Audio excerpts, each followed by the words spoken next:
சற்று முன் மாரிதாஸ் அவர்கள் நயன்தாரா விக்னேஷ் சிவனுக்கு ஒரு தரமான ஒரு ஆப்பு வச்சிருக்காங்க. முக்கியமா விக்னேஷ் சிவனும் நயன்தாராவும் இந்தியாவிலே இல்ல தலைமறைவாயிட்டாங்க அப்படிங்கிற மாதிரி ஒரு தகவலை வழங்கியிருக்காரு. அதாவது நம்மளுடைய இந்த ரத்தீஷ் அப்படிங்கிறவருக்கு பிறந்த நாள் வாழ்த்து சொல்வதற்காக நம்ம நயன்தாராவும் விக்னேஷ் சிவனும் பெரிய பொக்கே எடுத்துக்கொண்டு அவருக்கு பிறந்த நாள் வாழ்த்து சொல்லும் அந்த இமேஜை மாரிதாஸ் அவர்களுடைய சமூக வலைதளம் பக்கத்தில் பகிர்ந்து என்ன சொல்லியிருக்காரு அப்படின்னு பார்த்தீங்கன்னா, இந்த நயன்தாராவை கொஞ்சம் விசாரிச்சா ரத்தீஷ் பற்றிய பெரிய உண்மைகள் எல்லாம் வெளிவரும். பிறந்த நாள், புது வருட கொண்டாட்டம், பார்ட்டி, பிளாக் மணி டிஸ்கஷன் மற்றும் முதலீடு, வெளிநாட்டு கொண்டாட்டம் என்று எல்லா விதமான தொடர்புமே இந்த நயன்தாரா மற்றும் அவருடைய கணவர் பணியில் இருப்பவருக்கு உண்டு. இதுல மாரிதாஸ் தரமா கலாய்ச்சிருக்காரு. கணவர் பணியில, அதாவது இந்த கணவர் பணியில இருக்கிற யாரை சொல்றாருன்னா விக்னேஷ் சிவனை சொல்றாரு. ஏன்னா இப்போதைக்கு ஒரு கணவர் பணியில விக்னேஷ் சிவன் இருப்பது போன்று கலாய்ச்சிருக்காரு. சரி, அது ஒரு பக்கம் இருக்கட்டும்.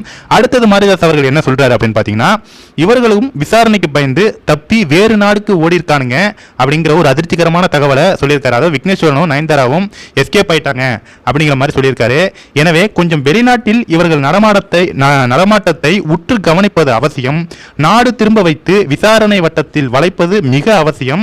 சிவகார்த்திகேயன், தனுஷ் என நோண்டுவதை விட்டுவிட்டு நயன்தாராவை நோண்டினாலே உருப்படியானது. மொத்த சினிமா கூட்டத்தையும் ஒழிச்சு கட்டாமல் விடக்கூடாது இவனுங்க ஆடின ஆட்டத்துக்கு அப்படின்னு மாரிதாஸ் அவர்கள் தற்போது ஒரு அதிர்ச்சிகரமான ஒரு தகவலை வழங்கியிருக்காரு.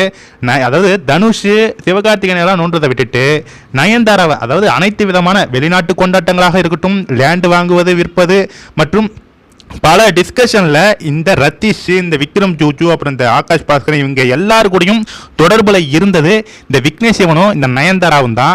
இவங்களை பிடிச்சாலே இந்த ரத்தீஷ் எங்க இருக்கா, இந்த விக்ரம் ஜூஜுலாம் எங்க இருக்கான்னு அசல்ட்டா தூக்கிடலாம். இதுல கொடுமையான அதிர்ச்சியான விஷயம் என்னன்னா, இந்த நயன்தாராவும் விக்னேஷ் சிவனுமே இப்போது இங்க நாட்டில் இல்ல, இவங்களும் எஸ்கேப் ஆயிட்டாங்க அப்படிங்கிற மாதிரி மாரிதாஸ் அவர்கள் அந்த போட்டோவை பகிர்ந்து, அதாவது இந்த யாருக்கு ரத்தீஷுக்கு பிறந்தநாள் வாழ்த்து சொல்வதற்காக பொக்கே கொடுக்குற இந்த போட்டோவை பகிர்ந்து இந்த தகவலை வழங்கியிருக்காரு.